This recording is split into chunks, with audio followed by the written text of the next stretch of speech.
welcome to folks joining this call. We're launching our summer speaker series. And in economics, there's often an advantage in going first. So I decided to go first again. Haven't looked at the attendance list. I suspect most of you know who I am. So I want us to focus on how to love the recovery. And to do that, I want to give a little bit of a background about stuff. So I want to talk about a brief history of economics and finance. Economics started essentially as political philosophy through people like Smith and Hume.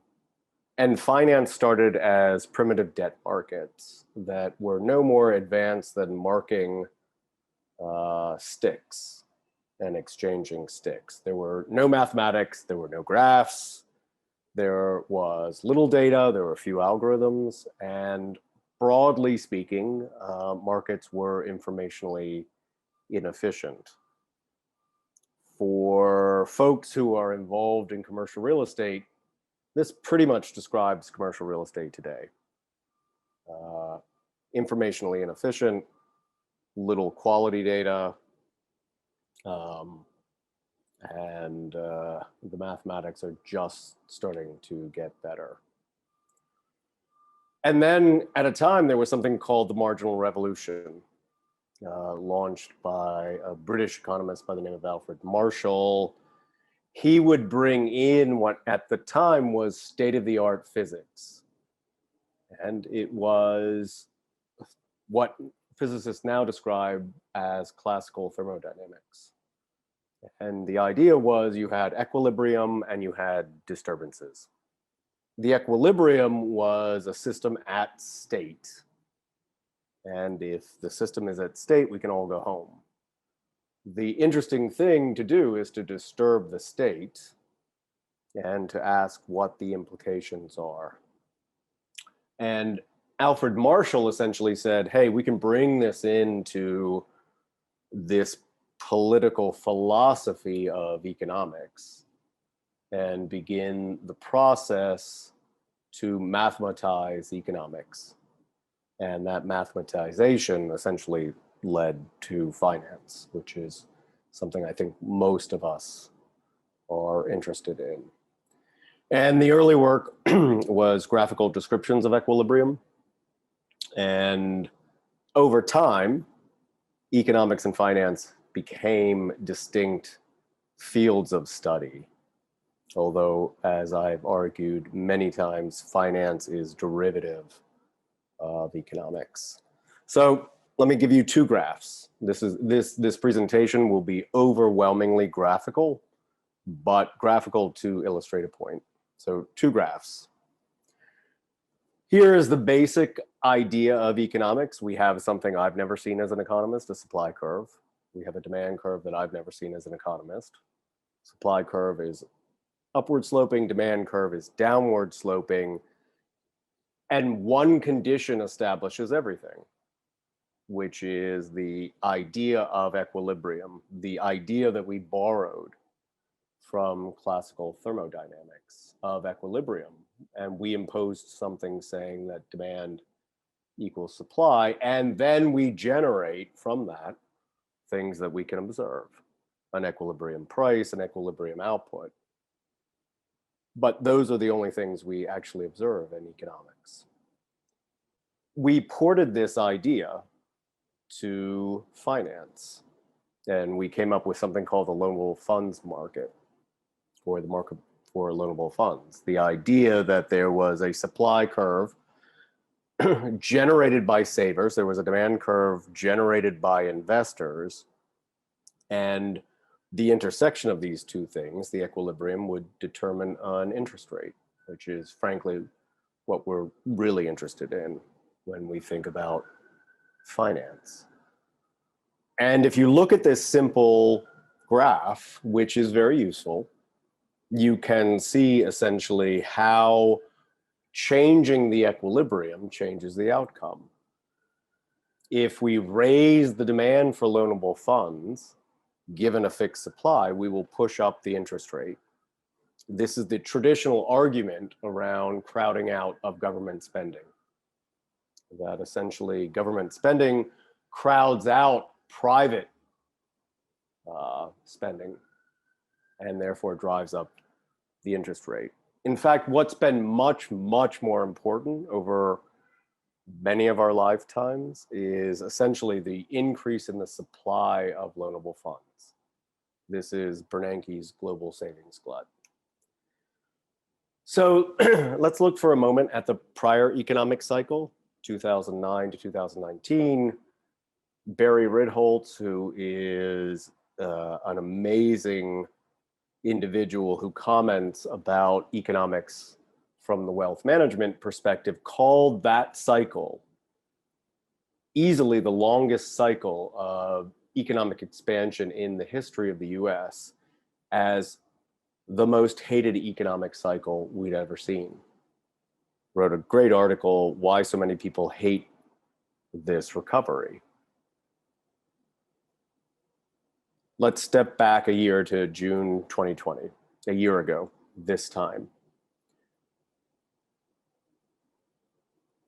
US output was contracting a year ago this time by a much larger amount than we've seen essentially since the Great Depression. Much larger than the global financial crisis. The 10-year US Treasury had fallen to 50 basis points.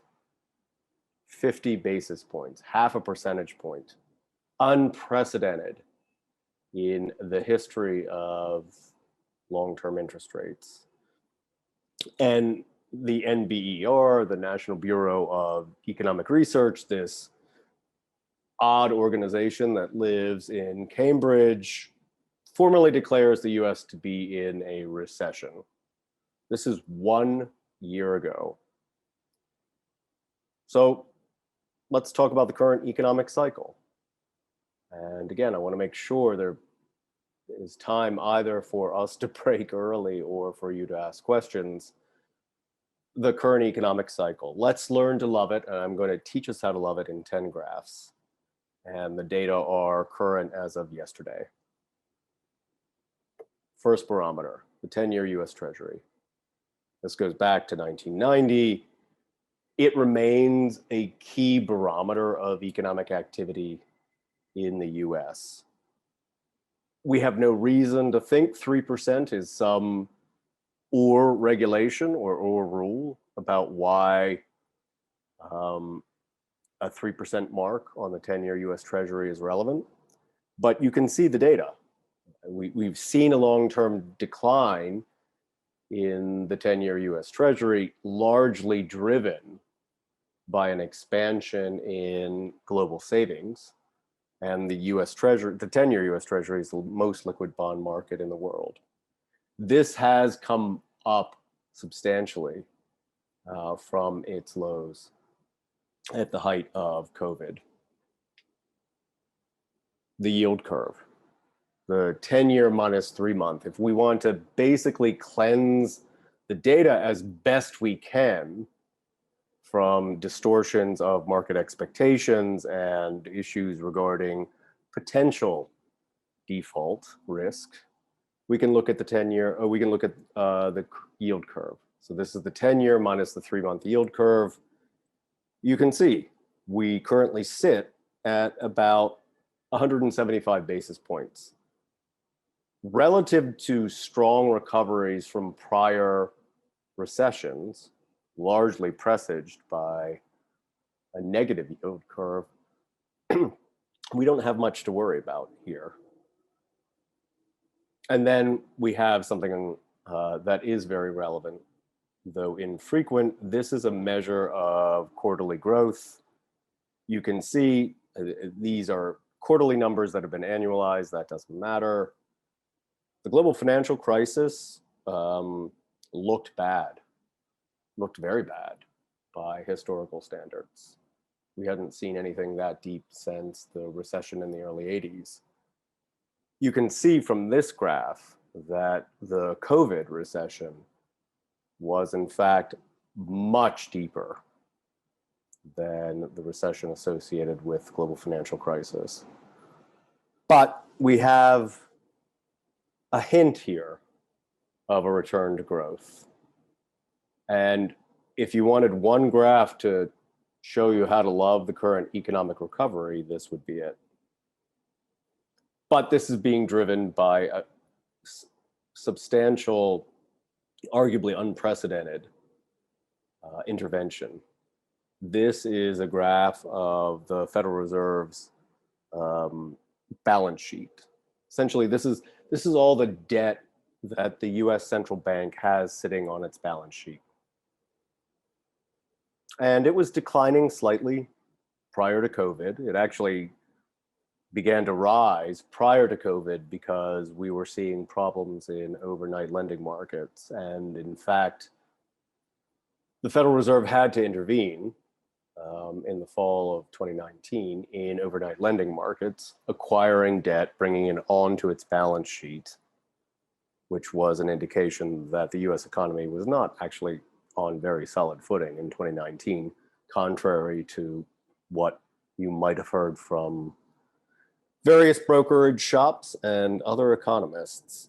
But then we see unprecedented bond buying by the Federal Reserve.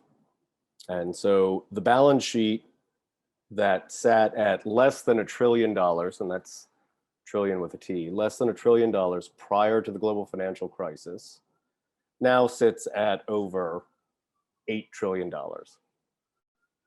This is unprecedented intervention on behalf of the Fed into lending markets, into the markets that we deal with all the time in commercial real estate. And this has had a beneficial effect on equity asset prices. This is a measure of the Wilshire 5000, a very broad index of equities. And effectively, since the Fed's intervention, this index is up by over 50%. So the Fed's intervention was critical at the height of what was not a financial crisis, but something very different. And then some other measures here. I always like to look at these data. This is the 10-year break-even inflation rate. This is the market's expectation of inflation 10 years from now. It's back above 2%, which is the stated long-run goal of the Federal Reserve. But the Fed has essentially announced that it has an average inflation target. On average, over some period of time that they won't tell us, they want this measure above 2%. If you look at these data, and in fact you average these numbers since the prior recovery, in fact, this measure has run in at about 1.6%, 160 basis points. So the Fed's explicit 2% target has been missed for, we'll call it better part of a decade. When they talk about their average inflation target of 2%, and folks like the current chairman, Jay Powell, talk about this idea of letting the economy run hot, this is what he's talking about. And Ben Bernanke introduced this idea when he was chairman of the Fed, when they were looking around for other policy options because their ability to affect long-term interest rates had been adversely impacted by market expectations. And so Professor Bernanke, Dr. Bernanke, looked first at quantitative easing, which is the Fed's balance sheet. But even at the time, there were discussions about issuing guidance to the public about allowing the economy to run hot, allowing inflation to run above 2% for a period of time. So the idea of average inflation targeting is not new. And we're starting to see markets react to that. Do not fight the Fed on this one. If they explicitly have said that they're prepared to allow the economy to run hot, to allow inflation to catch up to their explicit target, that we should pay attention to. Some other simple barometers. This is basically, it's not total consumption, but it's effectively monthly sales of retail and food. You can, it is the most sensitive consumption measure to broader macroeconomic conditions. You can see when it dipped in the global financial crisis and then dipped considerably during COVID. This is, I would argue, an interesting leading indicator rather than a lagging indicator. First time unemployment claims, a relatively frequent measure by macroeconomic standards. This is weekly unemployment insurance claims going back as far as I'm willing to pull the data. Huge spike when COVID hits. At the height of the COVID pandemic in the US, first time unemployment claims, weekly unemployment claims, and these are new claims, exceeded 6 million individuals in the workforce. At the worst point in the global financial crisis, this number ran at about 800,000 people. So COVID was, in fact, a shock to the labor market of a type that we have not seen historically in the US. Crude measure, admittedly, this is the U3 unemployment rate, but it's useful to look at it historically. This spikes during recessions. Compare the spike during COVID even to the global financial crisis, or to what we acknowledge to have been a very deep recession in the early 80s, induced by the Federal Reserve to essentially arrest inflation expectations, to anchor inflation expectations. This spike, again, unprecedented in the time period that we've collected data, which takes us to the one thing that continues to trouble me as I think about this going forward. This is prime age labor force participation. These are folks out in the labor market who are actively looking for work or essentially employed. COVID has dramatically impacted female labor force participation. Arguably, I could have broken this out by gender, but COVID has had a big impact on labor force participation among prime age females. And when economists think about the role that labor markets play in helping individuals develop the sort of skills they need to see wage growth, we focus on this, in particular, female labor force participation. So as I come to love the recovery, I continue to worry about this. So I oftentimes love to do something along the lines of what we call sufficient statistics. These are just numbers that can convey a lot of information in a relatively short period of time. We've all become armchair epidemiologists during the pandemic, so I thought I would jump in. So the source is there. This is basically a graph of the share of the US population that's fully vaccinated. This is a number you can see on the New York Times or the Washington Post website. So we're basically at about 40% of the US adult population that has been fully vaccinated against COVID. And this is useful as we think about sufficient statistics to convey where we are in the current cycle. But I think more relevant is to think about what vaccination means in this context. So vaccination is sort of like what we call an absorbing state in Markov processes. Once you get there, you don't get out.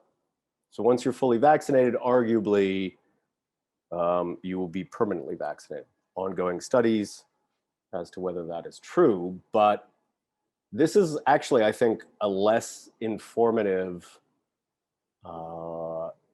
statistic than the two that I would like to show you next.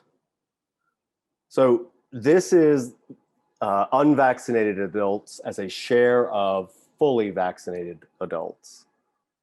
When folks talk about something called herd immunity, once we reach the point at which a sufficient share of the population is vaccinated, then the ability for, at least based on very simple partial derivative models, the virus dies out. Its ability to replicate dies out. This is probably a better sufficient statistic. So this is unvaccinated adults as a share of fully vaccinated adults.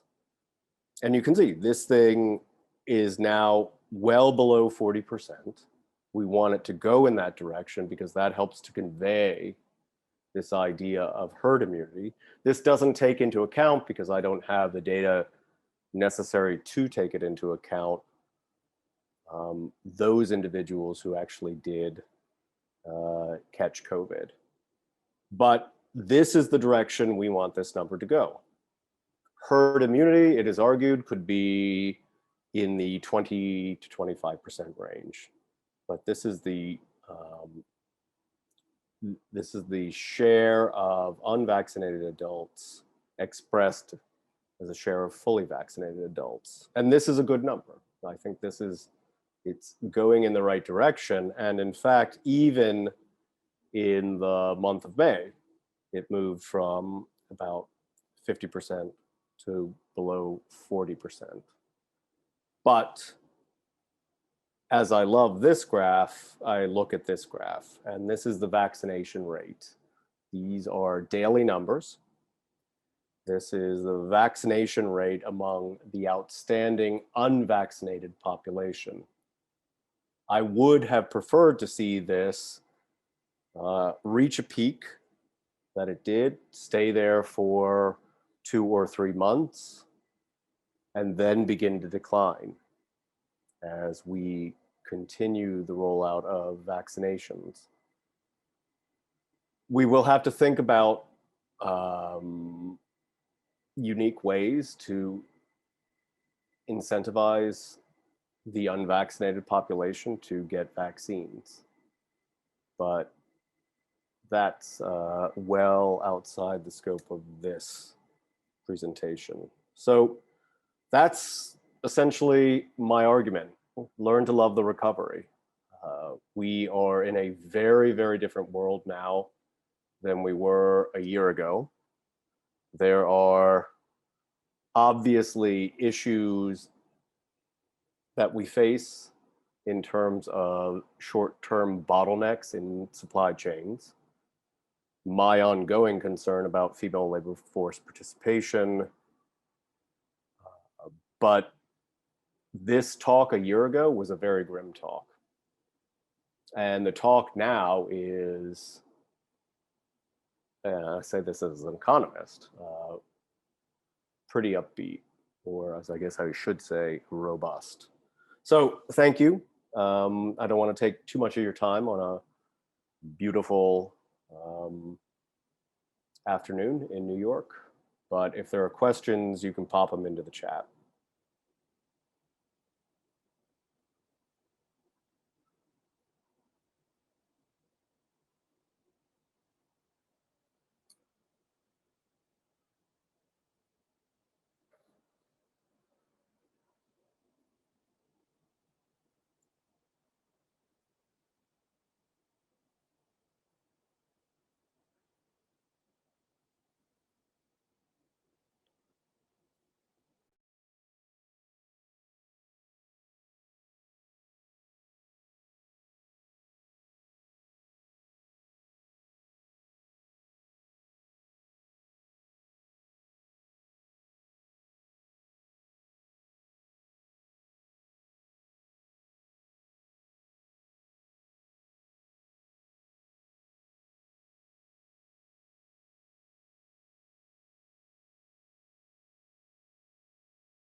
So the first question is, what have I found to be the most surprising response in the economy throughout the pandemic? Easily the response of the Federal Reserve. It is quite remarkable that they, prior to COVID entering the lexicon, they were already intervening in overnight lending markets. That's why that slight blip in their balance sheet is seen in the fall of 2019. And then Jay Powell's quite dramatic response once COVID hit, essentially to show to markets that he was and the Fed was prepared to deploy as much liquidity as markets, quite frankly, could absorb. So the Fed in this crisis, in this pandemic, has been, its response has been quite remarkable. To take its balance sheet, effectively to double its balance sheet in a very short period of time, demonstrated to markets its willingness and its ability to intervene. I remember during the global financial crisis when there were debates about quantitative easing, and folks like me simply said, this is monetary policy. It's not traditional monetary policy. It's not the buying and selling of short-term debt to influence short-term interest rates, which arguably in turn affect long-term interest rates. It was the use of unconventional tools like quantitative easing to impact interest rates, which was its credible intervention during the global financial crisis. Deploying, again, this is pre-COVID, but deploying average inflation targeting to make that an explicit statement on behalf of the Federal Reserve is, again, a policy innovation that gives them a new policy tool. And yes, I personally was surprised that Washington, on the fiscal side, could come together and pass as much fiscal stimulus as it has, but the Fed's intervention is, the magnitude of its intervention has been the most surprising to me.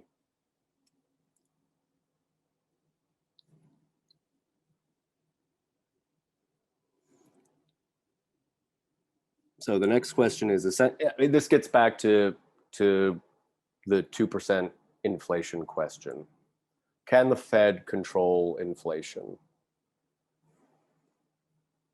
This is where the macroeconomics community is a bit at odds. I believe basically their announcement that they are prepared to see inflation on average over some time period, which they will not describe, above 2% as a credible policy. Essentially what Jay Powell is doing, arguably, is using 20 years of Fed credibility on inflation to demonstrate that they have more policies available to them than Alan Greenspan had or earlier Fed chairman had. The other thing you should recognize is the Fed hoovers in a tremendous amount of data. They are getting daily feeds from Visa and MasterCard, daily feeds from other payment clearing systems to monitor consumption. And in turn, they can actually monitor prices. So they have a much larger data facility and much greater skill than, say, they had 20, 25 years ago to look at real-time consumption and real-time pricing. I think if Jay Powell were honestly concerned about inflation as we sit here in June of 2021 with a labor force participation rate that is low relative to the last 20 years, as he thinks about supply bottlenecks as being short-term constraints, I don't think he's particularly concerned about allowing the economy to run hot. There is a great deal of slack in the US economy still. And in terms of wages, and therefore ultimately prices, we still have some ways to go in terms of labor force participation.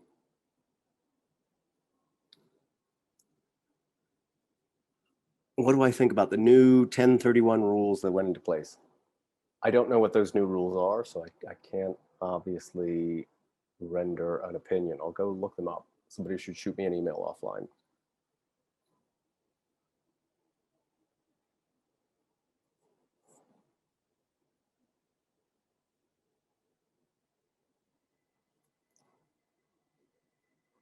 So I usually get two questions along these lines. Well, let me just give one quick, the other question that comes into play here is what's going on with cap rates.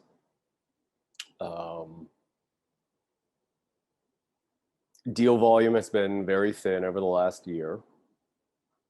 The cap rate data I have looked at has been very thin over the last year, but in a study I did when I was at CBRE, we looked at the long-term impact of interest rates and Fed liquidity on cap rates.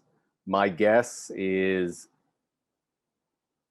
that cap rates have not moved or have declined slightly on average over all of the asset classes. But this is absolutely the most exciting time to be in commercial real estate. Setting aside the crisis, COVID has accelerated all of the underlying technological changes in the industry, whether it's co-working or e-commerce. COVID has accelerated these underlying technological shifts, and that makes valuing property really interesting. It begins to introduce at some higher level detailed data analytics, not the traditional stuff that folks in commercial real estate do, but very detailed analytics to think about how properties perform at a microeconomic level. So that's my pitch. I'm talking my book there. So no other questions. Enjoy your afternoon. Learn to love the economic recovery. The world looks very different now than it did a year ago. So I'll leave it at that.